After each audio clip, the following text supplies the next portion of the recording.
प्रिय साथियों, नमस्कार। आज हम अधिगम के सिद्धांत पढ़ेंगे। अधिगम के सिद्धांत से पहले हमने एक वीडियो डाला था जिसमें अधिगम का अर्थ, विशेषता, प्रभावित करने वाले कारक पढ़े। अधिगम को सिद्धांतों को पढ़ने से पहले हमें इस जितने भी सिद्धांत है उसको दो कैटेगरी में रख सकते हैं। नंबर एक है वो है व्यवहारवादी सिद्धांत और दूसरे हैं संज्ञानवादी सिद्धांत।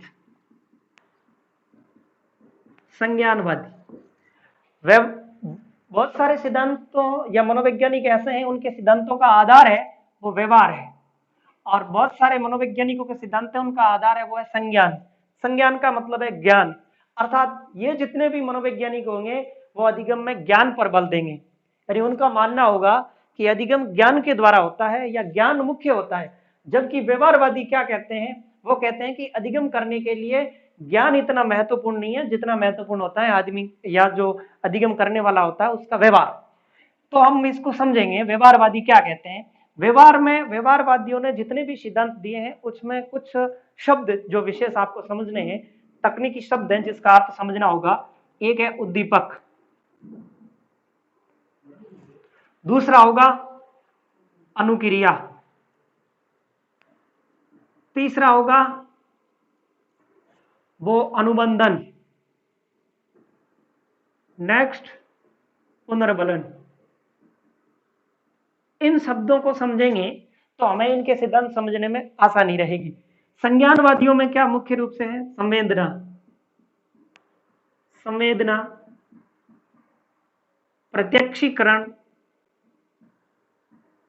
प्रत्यक्षीकरण, उसके बाद में संज्ञान, समस्या, सूझ, ये। उसके बाद व्यवहारवादी क्या मानते हैं कि अधिगम का आधार व्यवहार, अधिगम का आधार है वो व्यवहार है। जबकि संज्ञानवादी क्या मानते हैं, अधिगम का आधार है ज्ञान या संज्ञान, ज्ञान। व्यवहारवादी क्या मानते हैं, अधिगम मानव और पशु दोनों कर सकते हैं, मानव प्लस पशु। जबकि संज्ञानवादी क्या मानते हैं कि अधिगम केवल मानव कर सकता है, केवल मानव। व्यवहारवादी क्या कहते हैं कि अधिगम धीरे धीरे होता है, अभ्यास द्वारा होता है, धीरे धीरे अभ्यास। जबकि संज्ञानवादी क्या कहते हैं कि अधिगम अचानक होता है, सूझ द्वारा होता है। अचानक मतलब सूझ आ जाती है तो उसके द्वारा होता है। यह डिफरेंस है। अब ये व्यवहारवादी कौन कौन से हैं मनोवैज्ञानिक, थॉर्नडाइक, पाव्लोव, उसके बाद हल, और उसके बाद में स्किनर। और संज्ञानवादी कौन है, गेस्टल्टवादी जितने ही हैं वो वर्दीमर, कोहलर, कॉफका और कुर्टलेविन। ये जितने भी हैं वर्दीमर, कोहलर, कॉफका, लेविन, ये है संज्ञानवादी। अब हम इनके सिद्धांतों को पढ़ने से पहले थोड़ा सा इन शब्दों को समझ लें कि आखिर ये उद्दीपक क्या है, अनुक्रिया क्या है, अनुबंधन क्या है, पुनर्बलन क्या है, संवेदना, प्रत्यक्षीकरण, संज्ञान, समस्या और सूझ क्या है। तो सबसे पहले हम इन चीजों को समझने का प्रयास करते हैं। सबसे पहले हम लेते हैं उद्दीपक क्या है। उद्दीपक स्टिमुलेशन कहते हैं अंग्रेजी में, इसलिए इसको एस द्वारा भी व्यक्त करते हैं। उद्दीपक किसे कहते हैं, सामान्य भाषा की बात करें तो उद्दीपक का मतलब होता है लक्ष्य, टारगेट। लक्ष्य को मनोविज्ञान की भाषा में उद्दीपक कहा जाता है। लक्ष्य यानी उद्दीपक। यदि इसको परिभाषित करें तो उद्दीपक वह वातावरणीय घटक जिसको प्राप्त करने के लिए अनुक्रिया की जाती है।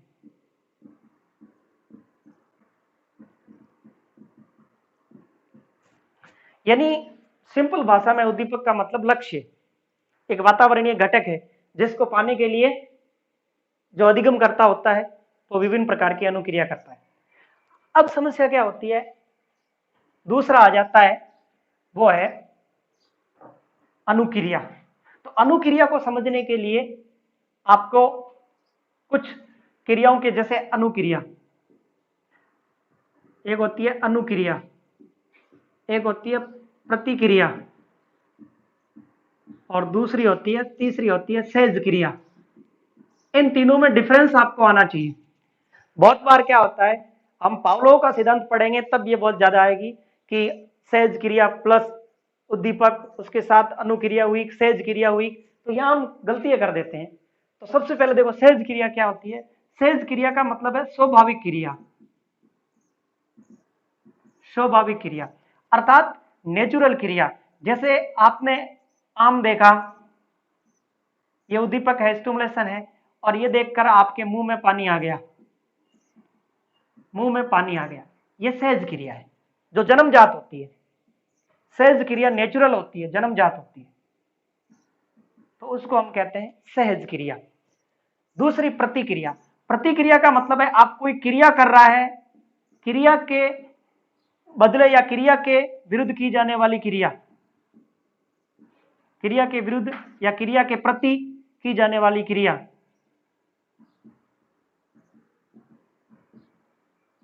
जैसे की जाने वाली क्रिया ये होती है, जैसे कोई आपको कुछ गाली देता है, क्रोध आ जाता है, वो प्रतिक्रिया है, उसके बदले में की जाने वाली, जिसमें बदले की भावना होती है, उसके विरुद्ध। अब तीसरी है वो है अनुक्रिया। अनुक्रिया को आप रेनफोर्समेंट भी कह सकते हैं। अनुक्रिया का मतलब ये होता है कि उद्दीपक को प्राप्त करने के लिए हम जो क्रिया करते हैं, टारगेट को प्राप्त करने के लिए जो क्रिया करते हैं, वो अनुक्रिया होती है। तो अनुक्रिया ना तो सहज क्रिया है ना प्रतिक्रिया है। तो अधिगम में एक आप विशेषकर ध्यान रखना कि सहज क्रिया और प्रतिक्रिया का ज्यादा कोई महत्व नहीं होता है। इसलिए अधिगम से संबंधित जो भी क्रिया होगी वो अनुक्रिया होगी, अर्थात लक्ष्य को प्राप्त करने के लिए, उद्दीपक को प्राप्त करने के लिए की जाने वाली क्रिया।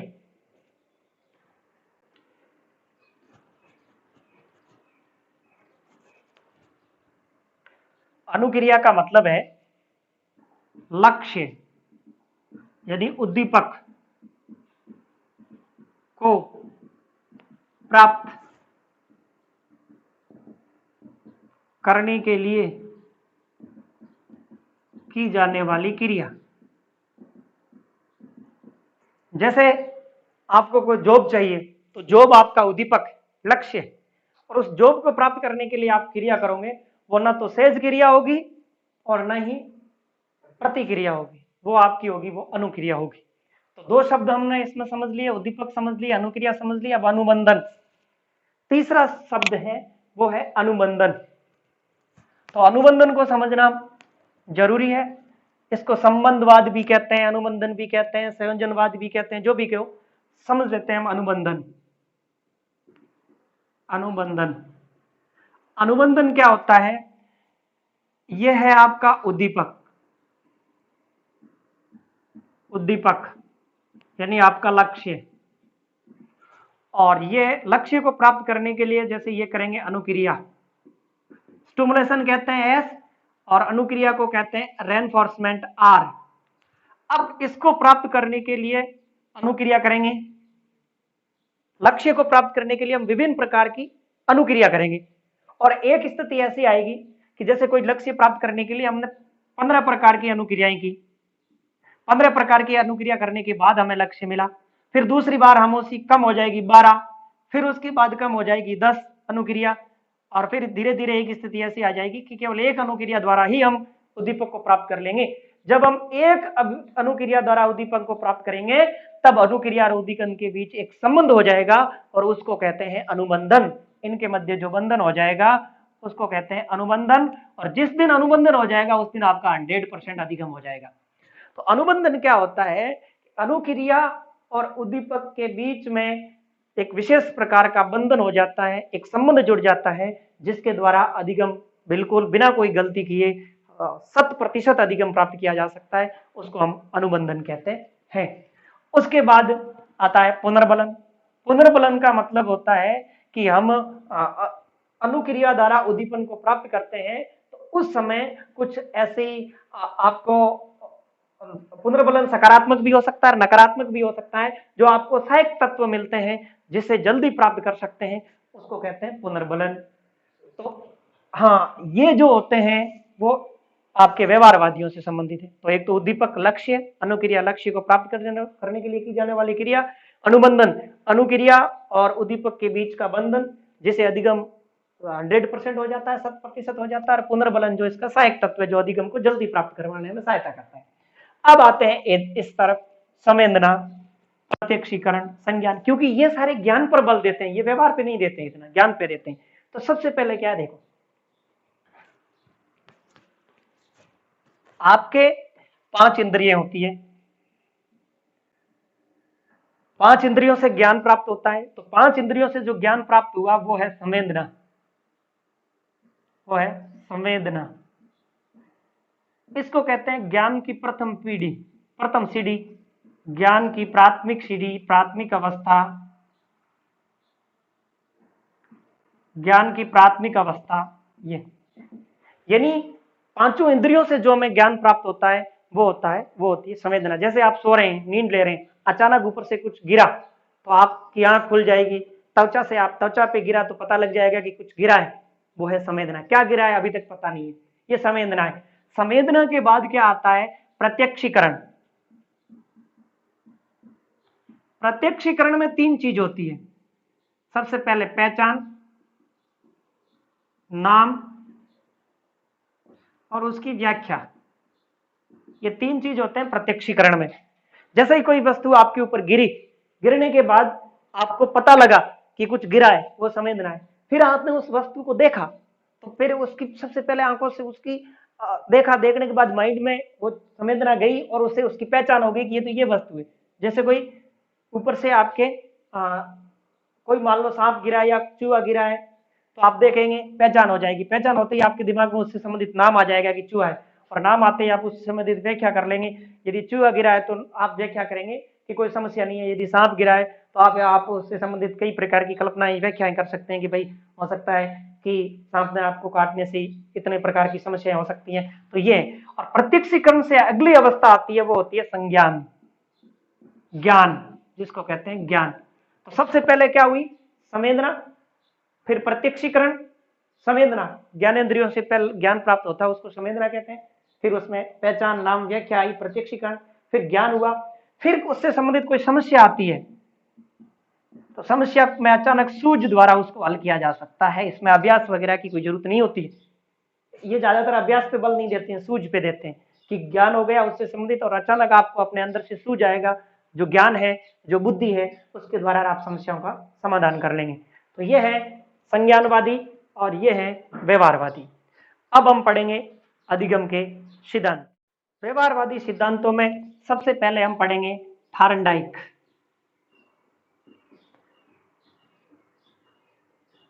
थार्नडाइक के बारे में, एक तो ये अमेरिका के हैं, फिर इनके बारे में क्या बात है, पशु मनोवैज्ञानिक थे ये, और इनको प्रथम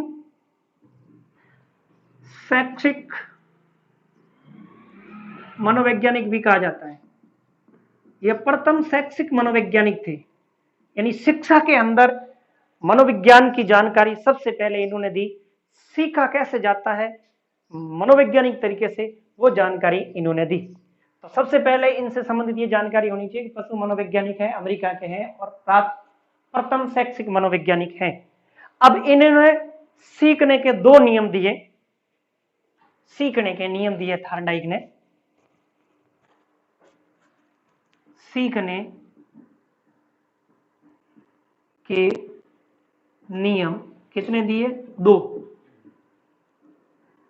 नियम दिए सीखने के। एक है प्राथमिक नियम, या इसको कहते हैं मुख्य नियम, मुख्य सिद्धांत नियम, जो भी कहो। फिर इन्होंने दिए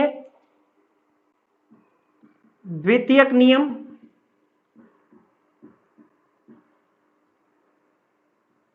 या गौण नियम, गौण सिद्धांत, गौण गौण सिद्धांत। तो थॉर्नडाइक द्वारा सीखने के दो प्रकार के नियम दिए गए, एक तो प्राथमिक या मुख्य नियम और दूसरा द्वितीयक या गौण नियम।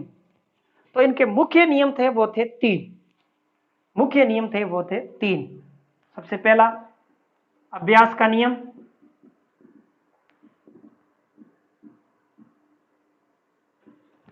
फिर दूसरा इन्होंने दिया वो दिया प्रभाव या इसको कह सकते हैं परिणाम का नियम, और इनका तीसरा नियम है मानसिक तैयारी का नियम। तैयारी का नियम कह सकते हैं, तत्परता का नियम, कुछ भी कहो, तत्परता या मानसिक तैयारी का नियम। ये इनके तीन मुख्य नियम है और पांच इनके गौण नियम है। एक है बहुप्रतिक्रिया का नियम, बहुक्रिया का नियम, दूसरा आंशिक क्रिया का नियम, आंशिक क्रिया, तीसरा मनोवर्ती, चौथा इनका सादृश्यता का नियम, सादृश्यता, और पांचवा सहचर्य का नियम।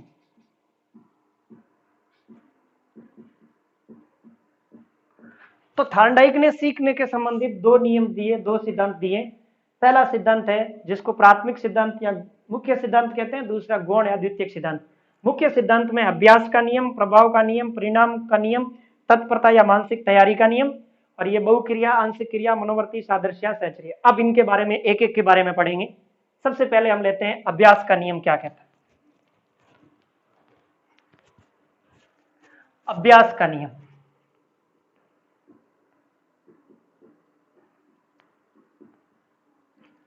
अब देखो अभ्यास के नियम में क्या होगा, जैसे ये है उद्दीपक यानी लक्ष्य, इसको प्राप्त करने के लिए क्या की जाएगी, अनुक्रिया, रेनफोर्समेंट, स्टिमुलेशन। अब क्या होगा देखो, इसको प्राप्त करने के लिए अनुक्रिया की जाएगी। अब क्या होगा, यदि आप बार बार अभ्यास कर रहे हैं अब, और इसमें एक स्थिति ऐसी आ जाएगी कि इसमें अनुबंधन हो जाएगा। एक स्थिति ऐसी आ जाएगी कि उद्दीपक और अनुक्रिया के बीच अनुबंधन हो जाएगा, और जिस दिन अनुबंधन हो जाएगा उसको अधिगम कहेंगे, वो आपका अधिगम होगा। यदि आप बार बार अभ्यास कर रहे हैं, यदि अभ्यास ज्यादा है तो आपका अनुबंधन होगा वो मजबूत होगा, यानी लंबे समय तक रहेगा अनुबंधन यदि अभ्यास ज्यादा करोगे।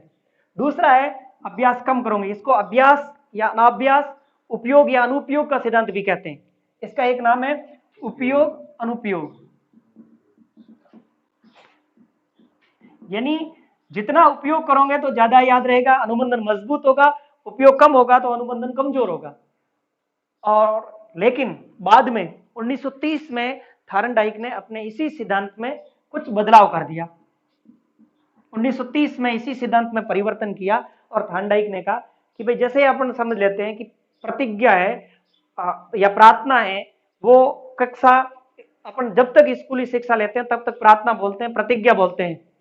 लेकिन बहुत सारे ये ऐसे होते हैं लड़के जिनको जीवन भर वो याद नहीं होती है, जीवन भर उनको प्रतिज्ञा याद नहीं होती है। इसका मतलब क्या हुआ कि अभ्यास तो हो रहा है, हर दिन वो प्रतिज्ञाएं बोल रहे हैं, प्रार्थनाएं बोल रहे हैं, लेकिन उनको प्रतिज्ञा या प्रार्थना याद नहीं हुई, और याद नहीं होने तो फिर अभ्यास मजबूत है, पर दिन बोल रहे हैं लेकिन याद नहीं हो रहा। इसका मतलब ऐसा कोई जरूरी नहीं है कि अभ्यास करने से ही अनुबंधन मजबूत होता है, या फिर कुछ चीजें ऐसी होती हैं जिसको एक बार पढ़ने से ही वो याद रह जाती है। तो अभ्यास कम है फिर भी अनुबंधन मजबूत है। तो फिर उन्होंने कहा, इससे संबंधित इन्होंने दो नियम बाद में और दिए, एक तो प्रयोग और प्रतिक्रिया का नियम दिया, और ये प्रश्न आया था रीट में कि भाई ये थॉर्नडाइक के किस सिद्धांत का बाद में विस्तार करके दो नियम दिए गए, वो है अभ्यास का नियम। तो अभ्यास का नियम कह दो, इसको उपयोग अनुपयोग का नियम कह दो, या इसको अपन बाद में ये पर दो विस्तार किया तो ये कह दो। तो ये हो गया अभ्यास का नियम। अब दूसरा नियम आता है, वो आता है प्रभाव परिणाम।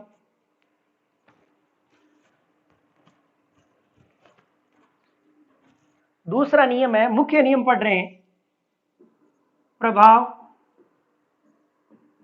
परिणाम, या इसको संतोष या असंतोष का नियम भी कहते हैं।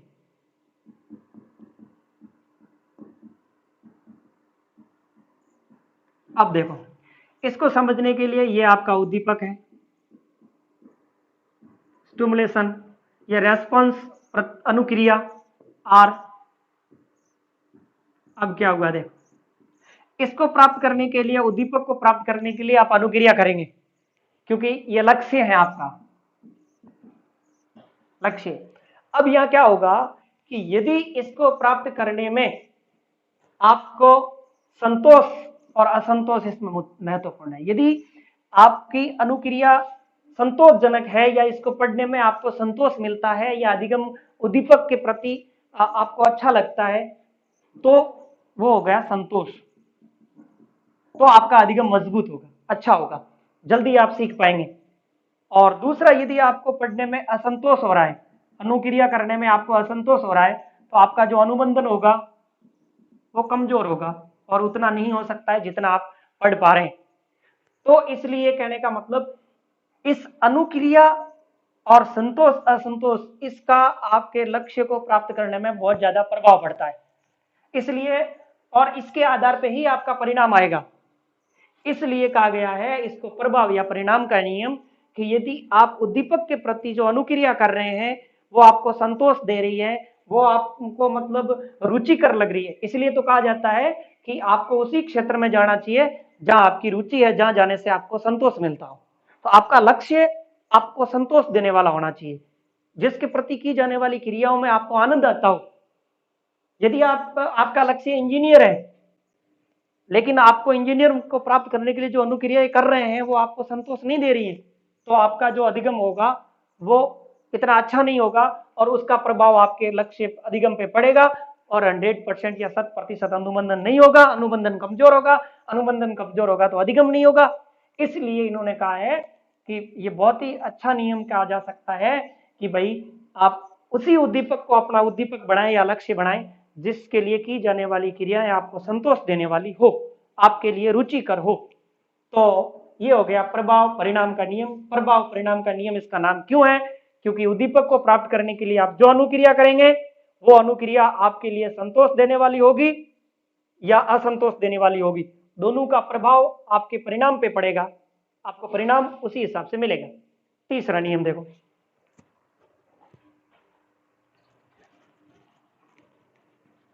तीसरा नियम है तत्परता का नियम। तत्परता का नियम, मानसिक तैयारी का नियम।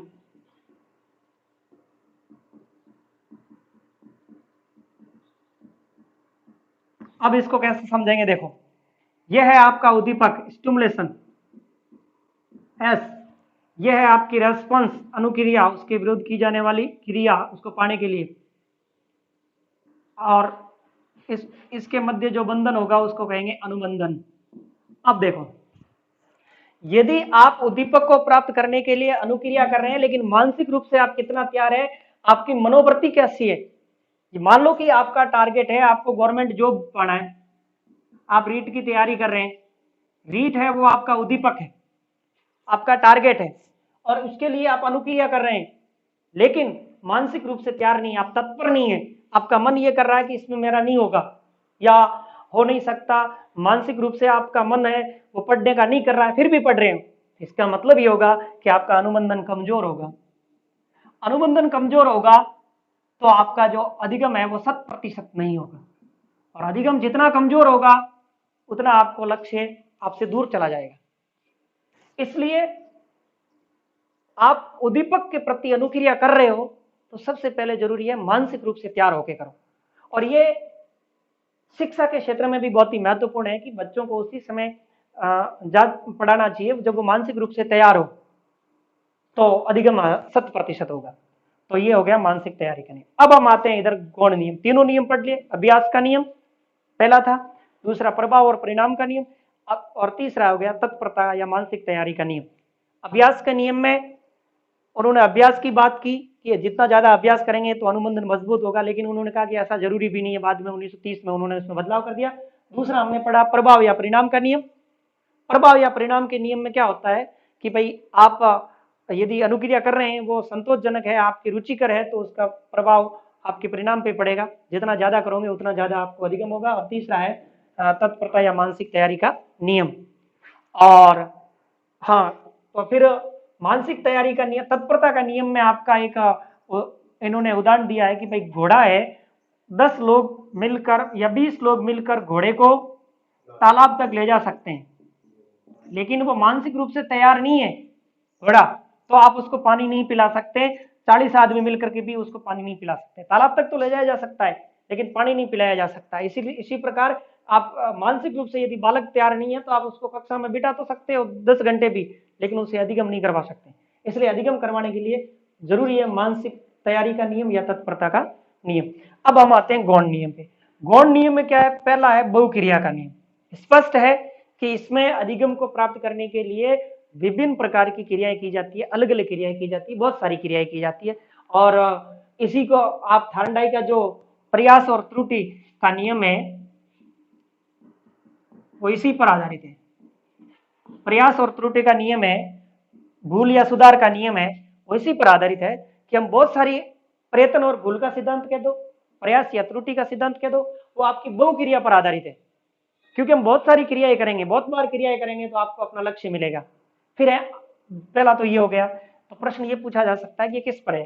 दूसरा है आंशिक क्रिया का नियम। आंशिक क्रिया का नियम क्या है कि आपका जैसे आप कोई लेसन पढ़ रहे हैं और बहुत बड़ा पार्ट है, तो उसको एक साथ पढ़ने की बजाय उसको छोटे छोटे टुकड़ों में बांट के पढ़ो। जैसे जैसे आप इस पार्ट को छोटे छोटे टुकड़ों में पढ़ेंगे तो वो अधिगम अच्छा रहेगा। तो आंशिक क्रिया का नियम का मतलब ये हुआ कि क्रिया को आंशिक रूप से करना चाहिए। दूसरा, इकाई से पूर्णता की ओर इसको कहा जा सकता है। छोटी छोटी इकाई बांटो, फिर पूर्ण की ओर जाओ, समग्र की ओर। तो ये इस पे क्या है? इकाई से समग्रता की ओर, पूर्णता की ओर, पूर्णता की ओर। अब तो इससे प्रश्न ये पूछा जा सकता है कि भाई इकाई से पूर्णता की ओर है वो किस सिद्धांत पर आधारित है? थार्नडाइक के तो आंशिक क्रिया का नियम। और थार्नडाइक का जो सिद्धांत है प्रयत्न और जो भूल का सिद्धांत है वो है वो बहु क्रिया पे आधारित है। फिर मनोवर्ती का सिद्धांत। मनोवर्ती का मतलब मन का मतलब यहाँ मन मन से नहीं है, मस्तिष्क। मन का मतलब है मस्तिष्क और वर्ती का मतलब है दृष्टिकोण, एटीट्यूड। किसी भी विषय के प्रति आपकी मन की वृत्ति कैसी है, यानी आपका दृष्टिकोण कैसा है। सकारात्मक दृष्टिकोण है तो अधिगम अच्छा रहेगा। किसी भी विषय के प्रति आपका मन का दृष्टिकोण नकारात्मक है तो अधिगम इतना अच्छा नहीं होगा। फिर है सादृश्यता। सादृश्यता का मतलब है कि आप किसी भी अधिगम या आपका जो लक्ष्य है, टारगेट है, वो पहले से कितना आपको आपसे परिचित है। जैसे आप मानो कि रीट की तैयारी कर रहे हैं और आपने पिछले साल भी रीट का एग्जाम दिया है, तो इस बार आप तैयारी कर रहे हो तो आपका अधिगम ज्यादा होगा, क्योंकि वो आपके लिए सादृश्य है, पहले से जाना पहचाना है। इसलिए सादृश्यता का नियम हो गया। और सहचर्य का नियम ये होता है कि आप किसी भी चीज को पढ़ने से उसके साथ संबंध कितनी अच्छी तरह से प्राप्त कर सकते हैं। कि जैसे भाई आपने जैसे टमाटर के बारे में कहा जाए, तो आप जैसे टमाटर का नाम आते ही टमाटर लाल रंग का होता है, गोल होते हैं, ये सारी चीजें आपको उसके साथ आ जाती है। तो ये है साहचर्य का नियम। तो ये है थार्नडाइक के द्वितीय नियम और ये है गौण नियम। सीखने से संबंधित थार्नडाइक ने जो नियम दिए वो 2 प्रकार के दिए हैं। ये तो हो गए थार्नडाइक ने सीखने से संबंधित जो नियम दिए वो। अब हम पढ़ेंगे थार्नडाइक का सिद्धांत। थार्नडाइक ने प्रयोग किस पे किया? बिल्ली पर। जैसे एक पिंजरा लिया, ये पिंजरा है, इस पिंजरे में इसी तरह का एक कोई गेट लगाया, जैसे मानो छोटा सा दरवाजा। यहाँ थार्नडाइक ने मानो कि ये आपकी बिल्ली है, यहां से ऐसा एक लीवर है, इस लीवर का कनेक्ट सीधा इस आपके दरवाजे से। अब ये बिल्ली है, जैसे इसको ये बिल्ली, अब क्या हुआ, ये लीवर, यस लोहे की सलाखें, यह है मृत मछली, मृत मछली। ये क्या है? यह है उद्दीपक, टारगेट है बिल्ली का, लक्ष्य उद्दीपक। अब प्रयोग में इसको अपन अच्छी तरह से समझेंगे। सबसे पहले इसको समझेंगे और इससे संबंधित इसके सारे नाम भी यहां लिख देंगे, लेकिन अंग्रेजी में इसका नाम आप याद रखो तो बॉन्डिंग थ्योरी है, केवल बॉन्डिंग थ्योरी। बॉन्डिंग याद रखेंगे तो केवल एक नाम ही याद रखना है, हिंदी में इसके अलग अलग नाम है। तो सबसे पहले देखो, आपका उद्दीपक है ये, और ये बिल्ली, बिल्ली बैठी है। अब बिल्ली भूखी है, भूखी होने पर ये क्या करेगी? अनुक्रिया करेगी। इस उद्दीपक को प्राप्त करने के लिए अनुक्रिया बिल्ली करेगी, अनुक्रिया रेस्पॉन्स करेगी इसके प्रति, मृत मछली के प्रति। अब क्या होगा कि बिल्ली ने बहुक्रिया का सिद्धांत भी करेगी। कई बार इधर जाएगी, इधर जाएगी, इधर जाएगी, इधर जाएगी। मानो कि इसने 10 बार प्रयास किया और 10वें बार इसका पैर इस लीवर पे आया, ये लीवर यहाँ से कनेक्ट है। जैसे ही ये लीवर दबा, ये दरवाजा खुल गया, बिल्ली बाहर आई और भोजन कर लिया, उद्दीपक मिल गया। अब फिर क्या हुआ? दूसरे दिन और रखा, तो दूसरे दिन बिल्ली ने 9 गलतियां की, 9वीं बार मिल गई, 8 गलतियां की। फिर 5 बार यानी 4 गलतियां की, 5वें बार मिल गया। करते करते करते अब एक दिन ऐसा आएगा कि बिल्ली केवल एक ही अपनी अनुक्रिया के द्वारा इस लीवर, उसको पता लग जाएगा कि लीवर दबते ही दरवाजा खुल जाता है और मैं यहाँ आ जाती हूँ। तो क्या हुआ? देखो, इसमें बार बार भूल हो रही है और भूल को सुधारने के लिए प्रयत्न किया जा रहा है, और धीरे धीरे धीरे धीरे एक स्थिति ऐसी आ जाएगी कि इसके मध्य अनुबंधन हो जाएगा। और जिस दिन अनुबंधन होगा इस लीवर, उद्दीपक और अनुक्रिया में, तो वो केवल एक अनुक्रिया करेगी, 100% आपका अधिगम हो जाएगा, तो अनुबंधन। तो इसलिए इस सिद्धांत का क्या क्या नाम है? देखो, संबंध स्थापित हो जाता है तो संबंधवाद का सिद्धांत भी कहते हैं, संबंधवाद, या इसी को संयोजनवाद, संयोजनवाद का सिद्धांत भी कहा जाता है। या देखो, प्रयास और त्रुटि का सिद्धांत, बार बार त्रुटि और प्रयास, प्रयास करें और त्रुटि हो रही है, प्रयास एवं त्रुटि का सिद्धांत।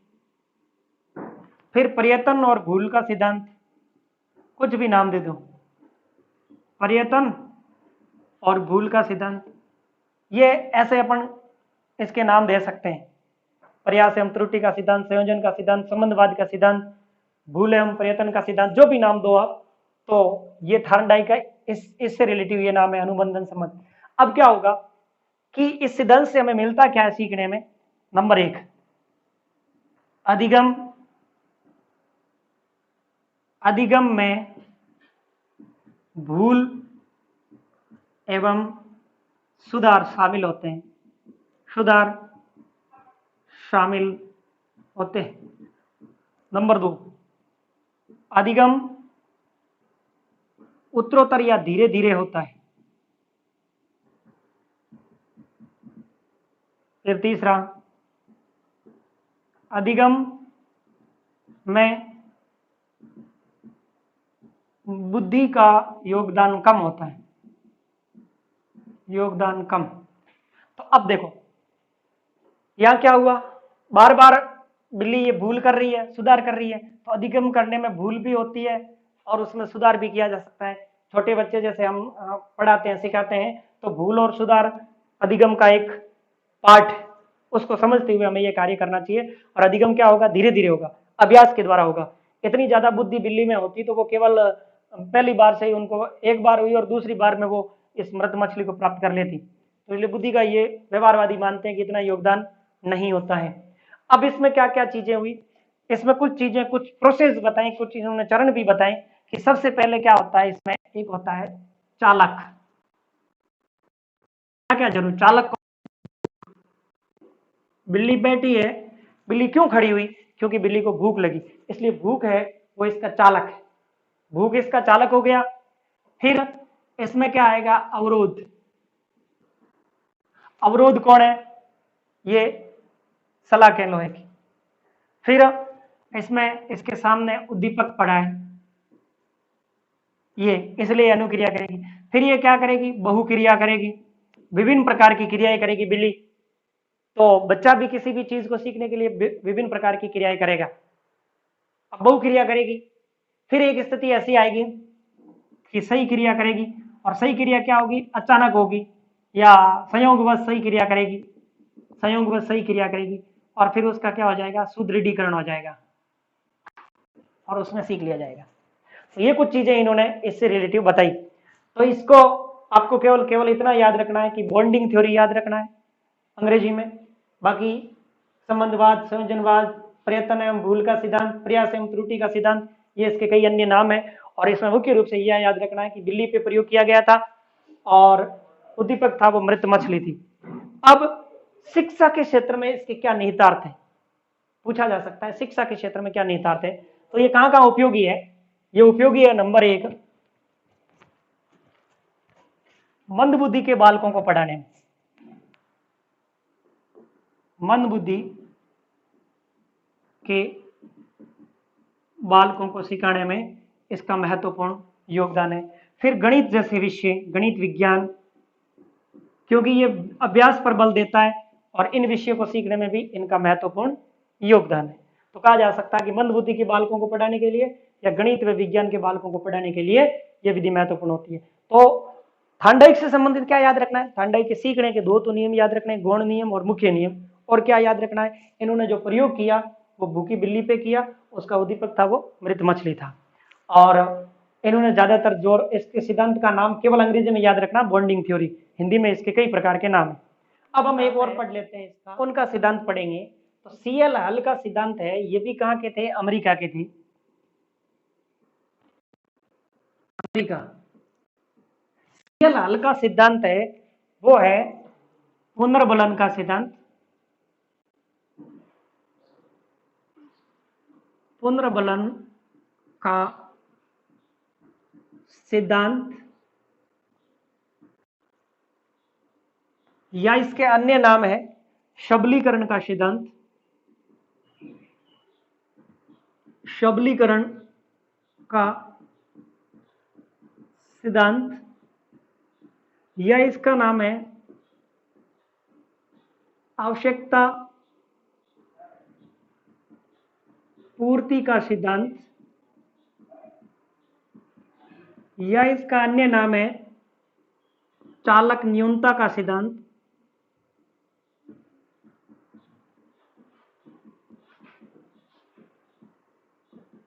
या इसका अन्य नाम है अंतर्नोद का सिद्धांत,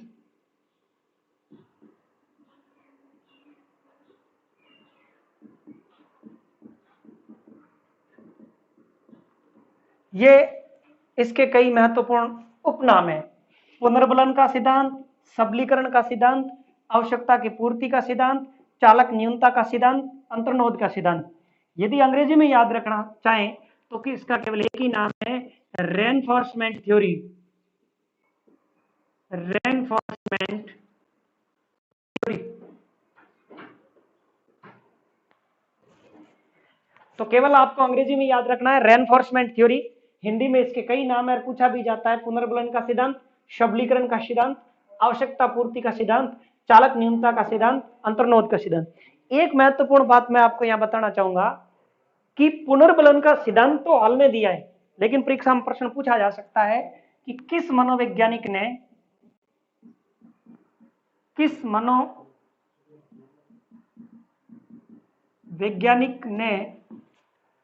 अपने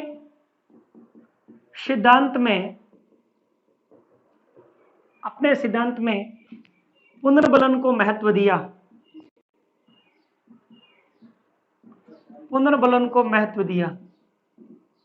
तो वो है स्किनर, जिन्होंने क्रिया प्रसूत का नियम दिया। तो इस बात को विशेष तौर पे ध्यान रखें कि पुनर्बलन का सिद्धांत तो हल ने दिया है, लेकिन किस मनोवैज्ञानिक ने अपने सिद्धांत में पुनर्बलन का महत्व दिया है, तो वो है स्किनर। स्किनर का सिद्धांत तो क्रिया प्रसूत है, लेकिन इसके अंदर पुनर्बलन को महत्व दिया गया है। अगला देखो, अब जो ये रेनफोर्समेंट थ्योरी है ये कब दी गई, 1915 में। इसका आधार क्या है,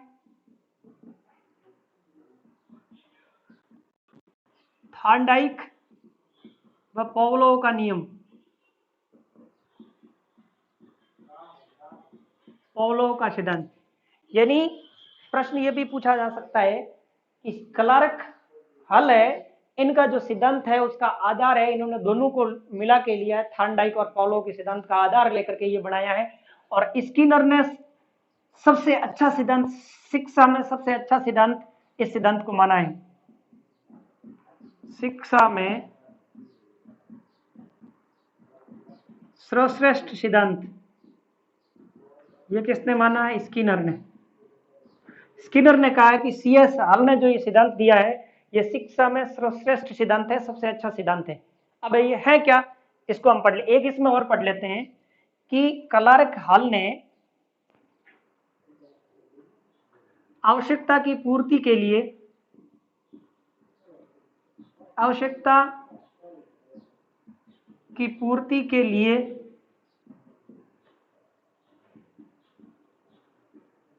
आवश्यकता की कमी का प्रयोग किया है। महत्वपूर्ण बातें क्या है?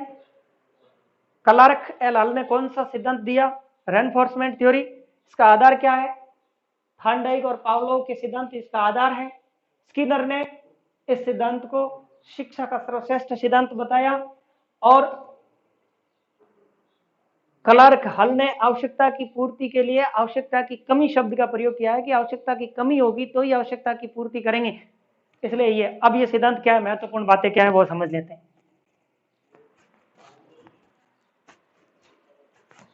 देखो, जैसे ये है उद्दीपक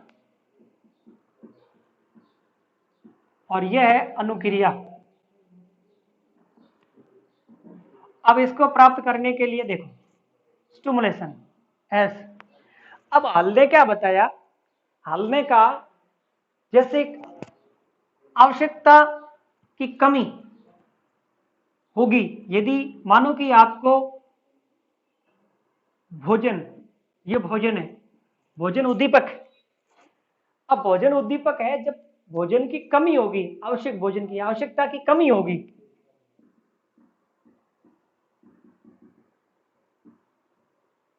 जब आवश्यकता की कमी होगी तब व्यक्ति अनुक्रिया करेगा। तो सबसे पहले तो क्या होनी चाहिए? सीखने के लिए आवश्यकता की कमी होनी चाहिए, नहीं आवश्यकता होनी चाहिए।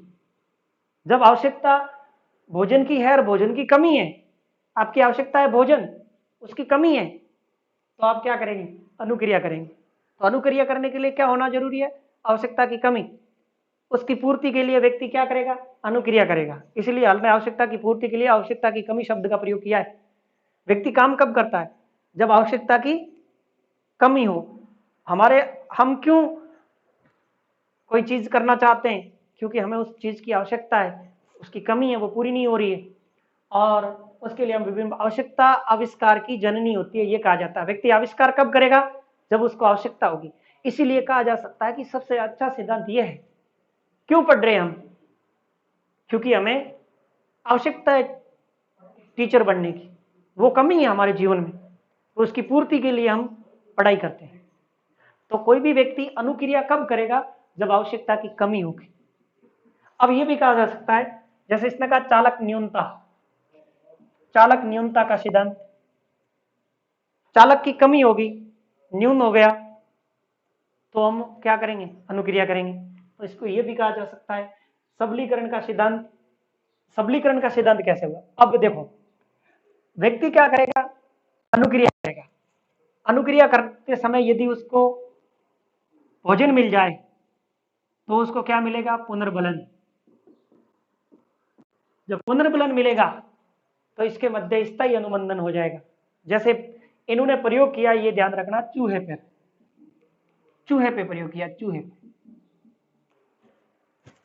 बिल्ली पे भी किया, लेकिन मुख्य क्लार्क एल हॉल ने चूहे पे प्रयोग किया। पूछा जा सकता है इन्होंने चूहे पे प्रयोग किया। अब ये क्या किया? देखो, समझ लो इसको अच्छी तरह से कि चूहा है वो भूखा है, भूख है, आवश्यकता की कमी है, पूर्ति नहीं हो रही है, भूखा है, तो चूहा क्या करेगा?